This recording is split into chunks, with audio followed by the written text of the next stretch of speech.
My husband isn't manly enough? What happens when a woman finds herself longing for a kind of masculinity her loving, loyal husband just doesn't show? After over 2 decades of marriage and raising 3 kids together, one wife is left wondering if emotional compatibility is enough without physical and psychological attraction. Her story, raw, honest, and painfully relatable, raises a question many are too afraid to ask. Can love survive when desire quietly fades? For this woman, the disconnect isn't about looks, it's about energy. Her husband checks off many of the classic boxes of what society might call masculine. He's tall, broad-shouldered, with big hands, a big beard, and a commanding physical presence. He even has a traditionally masculine job and the kind of aura that can fill a room.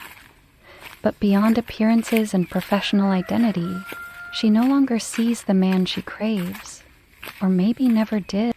What she's craving isn't someone aggressive or macho, but someone who can take charge in life and in their relationship. Her husband is kind, supportive, and a wonderful father.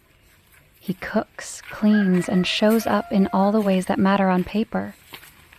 He's also emotionally steady, never harsh, and clearly devoted to their family. But to her, there's a missing fire. A gap between the man he is and the man she wants him to be. She describes feeling a loss of attraction not because of who he is in character, but because of how he lives. He's not the handy type. He tries but usually fumbles. He's not into fixing cars, watching sports, or building things, the kind of traditionally masculine hobbies that she finds herself subconsciously associating with attraction. His chosen hobby? Building Lego sets. A harmless, creative outlet, sure. But to her, it felt childlike, and it stirred a surprising level of dissatisfaction in her. This contrast between what he looks like and how he behaves causes internal conflict. She feels guilty for thinking these things. She knows he's a good man, and that's why it's so hard. She even questions whether she was ever truly attracted to him in the first place, or if she had been in love with the idea of who he could become. Her emotional turmoil is further complicated by the fact that she doesn't want a stereotypical alpha male. She doesn't want someone who drinks too much, acts like a jerk, or controls her. She simply wants to feel like she's married to someone who takes initiative, who makes her feel protected, and who brings a certain edge.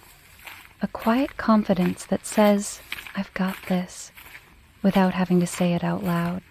This emotional gray area is one of the hardest places to be in a long-term relationship. You love the person, you respect them, but the chemistry, that intangible pull, has faded, or maybe was never fully there.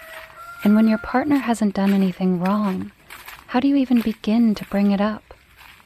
For her, it started with self-reflection and a storm of guilt, but the truth lingered. She was longing for a spark that just wasn't there anymore. This emotional gray area is one of the hardest places to be in a long-term relationship. You love the person, you respect them, but the chemistry, that intangible pull, has faded, or maybe was never fully there.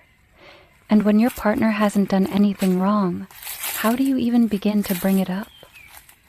For her, it started with self-reflection and a storm of guilt, but the truth lingered. She was longing for a spark that just wasn't there anymore. Eventually, the emotional weight became too heavy to carry alone. After weeks of inner turmoil, she decided to do the one thing most people dread: have the talk. It wasn't a spontaneous outburst, but something she planned carefully. She thought through every word, every possible reaction. She wasn't trying to attack or blame. She just wanted to attack or blame. She wanted change, but not at the cost of cruelty. She hoped for growth, not a breakdown. She chose a quiet evening, just the two of them, with the kids away. Sitting outside in the calm of the night, she started the conversation by expressing her love. She acknowledged all the good he brought into their lives, the father he was, the support he gave, the loyalty he showed. But then she shared what had been weighing on her. Her feelings of disconnection, her longing for a shift in his energy, the desire to feel more emotionally and physically drawn to him. She spoke gently but truthfully, touching on his hobbies, the way their bedroom felt emotionally stagnant, the lack of assertiveness she craved from him. She didn't use harsh language or attack his masculinity, but the message was clear. She needed more from him. Not in the way he provided or protected, but in the way he showed up as a man, a partner, a source of passion. And then, nothing. No reaction, no questions, no anger, no sadness, just a blank stare. He didn't interrupt, didn't argue, didn't push back. He listened, stone-faced, and when she finally asked him, begged him for a response, all he said was, "I knew who you were when I married you. I'm not going to ask you to change anything." That was it. She was stunned. In her head, she had prepared for everything. Denial, defensiveness, even hurt feelings. But not silence. Not the quiet kind that feels more like a wall than peace. The silence that followed that one sentence stretched into an entire hour. He didn't sleep in their bed that night, or the next. It wasn't a fight. It wasn't a dramatic blow-up. It was the opposite, an emotional standstill. And sometimes that kind of quiet can hurt more than shouting ever could. In that moment, she realized something chilling. Maybe he had accepted her as is from the very beginning, and in return expected to be accepted the same way. Maybe his silence wasn't confusion, it was clarity. But for her, it left more questions than answers. What happens when one partner still wants more, but the other doesn't even want the conversation? In that moment, she realized something chilling. Maybe he had accepted her as is from the very beginning, and in return expected to be accepted the same way. Maybe his silence wasn't confusion, it was clarity. But for her, it left more questions than answers. What happens when one partner still wants more, but the other doesn't even want the conversation? In the days that followed, their house was filled with an eerie calm. They spoke only when necessary, mostly about the kids, errands, logistics.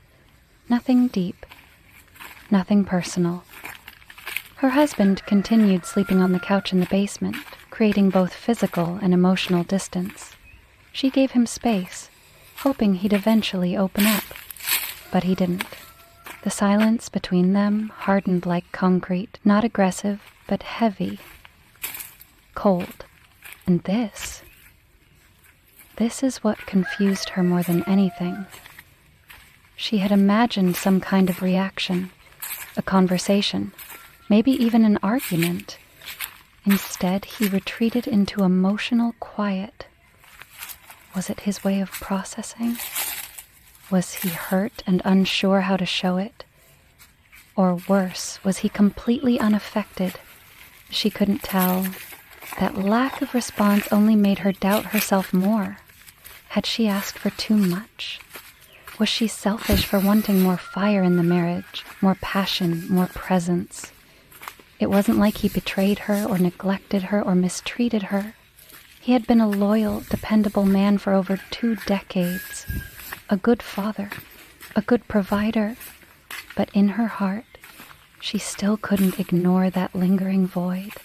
Still, she wasn't ready to walk away. Not yet. Hoping for clarity, she reached out to someone she trusted, a male coworker.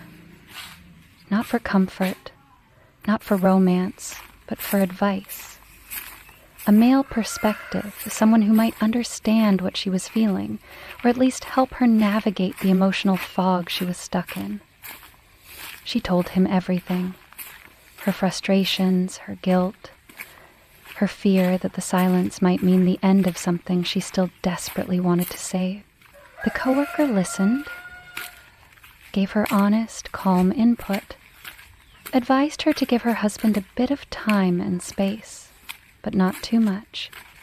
That if he didn't re-engage or make an effort to respond, she might need to consider separation, not as a threat, but as a signal that something needed to change. Not out of punishment, but preservation. The advice wasn't easy to hear, but it resonated. And that's when things got even harder. When she shared that she had spoken to a coworker, purely for emotional clarity, not comfort, she was met with backlash online. Strangers called her disloyal, selfish, cold, accused her of emotional cheating. It didn't matter that she wasn't hiding anything, wasn't acting out of lust or escape. People made their judgments without context. But here's the thing. She wasn't looking for validation. She was looking for understanding. She didn't want to leave. She wanted to feel something again. For her husband. With her husband. And yet, the silence between them grew louder each day.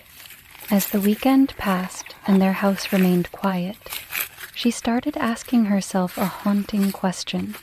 Not do I love him, but can I live like this forever?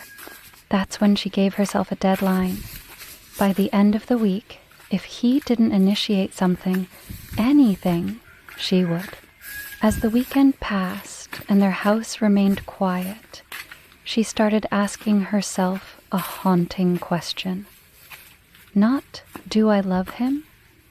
But, can I live like this forever? That's when she gave herself a deadline. By the end of the week, if he didn't initiate something, anything, she would. But the days came and went with no change. Her husband continued sleeping downstairs. Their conversations stayed surface level, limited to kids, chores, or weekend plans. No tension, no fighting, but no connection either. It was like living with a ghost of someone who used to be her partner. And yet, he wasn't angry, cold, or spiteful. He was simply absent. The silence began to feel like an answer in itself. In her mind, she played the conversation over and over. Maybe she had been too vague, too gentle. Maybe he didn't understand the gravity of what she was trying to say. Or maybe he understood it exactly and chose not to engage. Was that a quiet refusal to change? Or was it something deeper? Hurt, confusion, even resignation? She wanted to believe it was just shock, that he needed time to process. But she couldn't ignore the growing feeling that he had checked out emotionally long before she said anything. And her honesty just made it official. Feeling more isolated than ever, she turned to the only person she had confided in, her coworker. Not because he offered a solution, but because he simply listened. And even that simple act felt more emotionally connective than anything she'd experienced with her husband in weeks. That too made her feel guilty. Not because there was anything romantic between them. There wasn't. But because emotional intimacy with someone other than her partner felt like crossing an invisible line. Then came the second wave of doubt, not from inside the marriage, but from the outside world. After she posted online about her struggles, people jumped to conclusions. Some accused her of emotional cheating. Others painted her as shallow for craving something as abstract as masculine energy. The internet, as always, was quick to judge, slow to understand. She tried to explain, again and again, that the problem wasn't that her husband wasn't good. It was that he felt emotionally distant, passively present, disconnected from passion and drive. And she, in turn, was fading too. She wasn't looking to replace him. She was trying to reconnect with him. But the more she explained, the more misunderstood she felt. So she stopped explaining. She decided that whatever happened next wouldn't be posted online. That the outcome of her marriage, whether it healed, changed, or ended, would stay between her and her husband. Because at the end of the day, the internet doesn't live in your home. The critics don't share your bed. Strangers don't see the quiet, aching moments when two people who once loved each other don't know how to find their way back. Her heart hadn't hardened, not yet, but it was tired. Tired of being the only one reaching, the only one questioning, the only one hoping. And so, as the final day of her deadline approached, she prepared herself for one last talk. Not out of anger, but clarity. Because love can survive many things, but silence isn't always one of them. Because love can survive many things, but silence isn't always one of them. As the end of the week drew near, she felt a strange mix of clarity and sorrow. She wasn't angry. She wasn't trying to punish him. She simply couldn't keep pretending that things were fine when something deep inside her felt broken, or at least disconnected. She wanted to give her marriage every chance to recover. But how do you rebuild something when you're the only one reaching for the tools? That Friday night, with the kids out again and the house quiet, she took a deep breath and went downstairs. He was on the couch, watching TV. Calm, neutral, as if nothing had happened. She didn't sit beside him this time. She stood, gently but firmly, and said what she needed to say. I've been waiting all week for you to say something, anything, to show me that you care enough to meet me halfway, and you haven't. So now, I need to talk again, not to hurt you, but because I can't keep doing this alone. He looked at her, not coldly, not defensively, but not emotionally either. And in that moment, the truth hit her harder than any argument ever could. He wasn't fighting because he wasn't trying to hold on. There were no tears, no raised voices, no final big moment.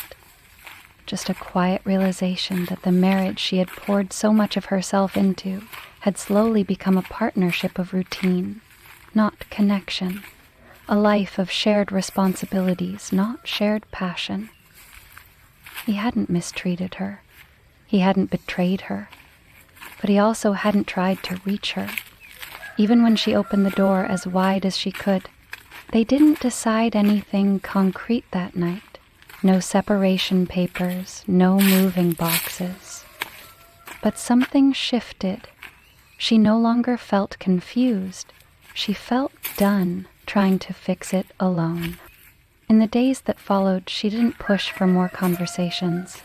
She stopped checking for signs of change. Instead, she started focusing on herself, not out of spite, but survival.